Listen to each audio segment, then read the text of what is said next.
Ken Royal here for Tech and Learning at the SIIA EdTech Business Forum in New York City. I've just been tremendously impressed by the growth of SIIA under the leadership of Ken Wash and Karen Billings, Brian Rosenberg, and many other great people in the organization. We have, I think, passed the $1 billion mark of investment in EdTech companies this year. And that's more than last year, and that was more than the year before. So there is that growth and what I call financial shift going on. So what we hear about, and more each day, is mobile, and of course with that global. But for mobile, it's really been a shift that's been occurring for 40, 50 years.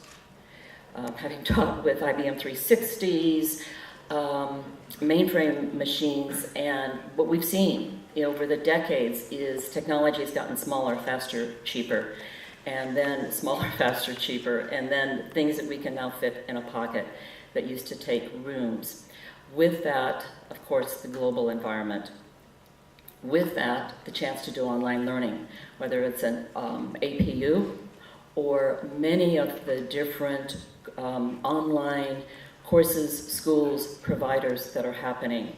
A lot of the schools now are moving towards blended, and again, I think that's a shift that is going to remain. I think it's going to be more of the same. MOOCs are probably the latest of the buzz, and with it, because of, again, the world of technology, be it Facebook or some of the others, the whole aspect of social learning. A lot of the course developers and major content providers, particularly in higher ed and those connected to the LMS world, are building in social learning aspects to their products and services.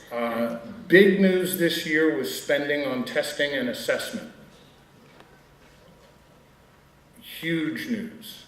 And that was larger than reading ELA this year. Whether that's because there's just a print to digital transition that's particularly important to the testing assessment community, whether it's anticipation in several years of the Common Core assessments. We can guess all that, but what we do know is serious money there. Professional development is still pretty big.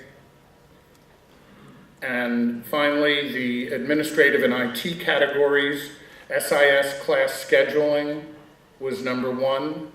So if you step back a bit, you're sort of thinking, well, they're doing testing and assessment, and people are buying infrastructure to be able to report the data and perhaps even analyze it and think about it. Yes, I was in Chicago.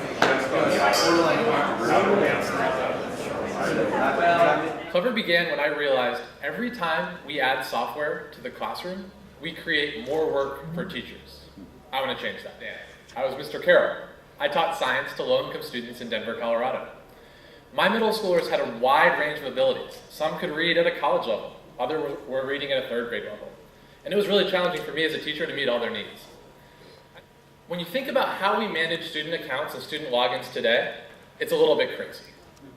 What it comes down to is a teacher typing in students into a bunch of different systems, any program that they're using. When I was promoted and became director of technology for the schools that I had worked at, I thought it would be better. But it turns out I just had to type in more students. Instead of just my class, I was responsible for typing in for multiple schools. It's a little bit crazy.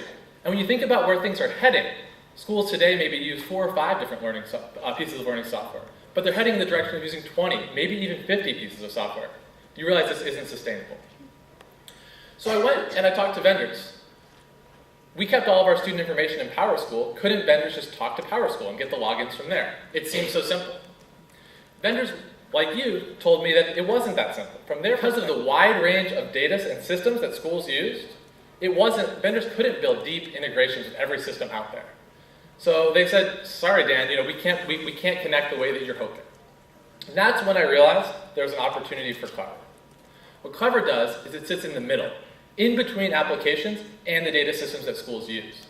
With Clever, any application can talk to any data system and get a great deep integration, just like the one that I was looking for when I was in the classroom.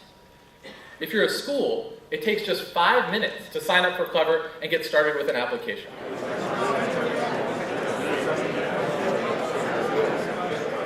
was a middle school math coach in Alexandria, Virginia, in the DC suburbs, where I worked with teachers on improving math instruction. And now I'm at Mathalicious, and what we're doing at Mathalicious is we're rewriting middle and high school math around real-world topics. So we provide lessons to classroom teachers that help them teach the Common Core standards through topics that are legitimately interesting. Thank you. Good morning. I'm very happy to be here. I'm Bruce Wexler, Professor of Psychiatry and Neuroscientist at Yale. Together with Dong Jun Cha, former national gymnast and Professor of Sports Science at Peking University, I developed a brain-based, content-independent pedagogy to directly improve thinking ability in elementary school children. The problem we address is that many children come to school without the cognitive abilities necessary to succeed. Our brains develop in response to stimulation from the environment after birth. Too many children do not get the nature and extent of stimulation needed to promote development of core neurocognitive systems that support fundamental cognitive abilities. When they enter school, demands are made of them that, at no fault of their own, they're neurocognitively unprepared to meet, and this sets off a deviant developmental trajectory of high cost to the child, the family, the school, and society. If you have attention problems when you're 6 years old, you're 8 times as likely never to graduate from high school. That means underemployment, unemployment, drug use, jail time. SIIA Kids has 3 high-value components. So first, we provide the hardware, software, training, and administration that an after-school program needs to turn into a blended learning classroom. We give every student a tablet, we provide licenses to the most advanced adaptive software that you in this room are making, and we do the approval and legal and academic accountability on the back end. Using the software immediately, okay? For example, I don't want to have to type in my class schedule. I don't want to have to type in the roster for all of my kids and enter all the demographic information. And I don't want to have to create accounts for all of my kids and manage those accounts. You can go to the most advanced school district in the nation, and they have SIF, but they also have a hodgepodge of different integrations at the same time. So LearnSprout is going to solve this problem. I'm Rob from Handhold Adaptive, and we are the makers of iPrompts. There's an app for that. This is a phrase that we've all heard and are familiar with. There's somewhere around 1 million apps on iTunes, last I checked, and somewhere over 1,000 of them claim to support the autism community. There was even a 60-minute special on autism. So this is a segment of ed tech where there is no shortage of buzz. The question I would pose is, how many of these apps actually have research behind them? Well, we're Handhold Adaptive, and if Evan has autism, that's how we got our start.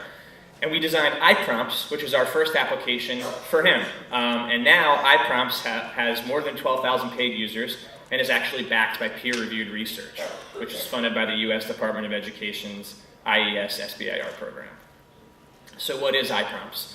It's a suite of visual support tools. Oftentimes kids with autism or adults with autism are visual thinkers. So if you can provide them scaffolding in the form of visual support to get them through the day, it helps do things like improve attention to task, smooth transitions between activities. You can teach social skills, routines, sequences, all these sorts of things with visual supports, and I'll show you some.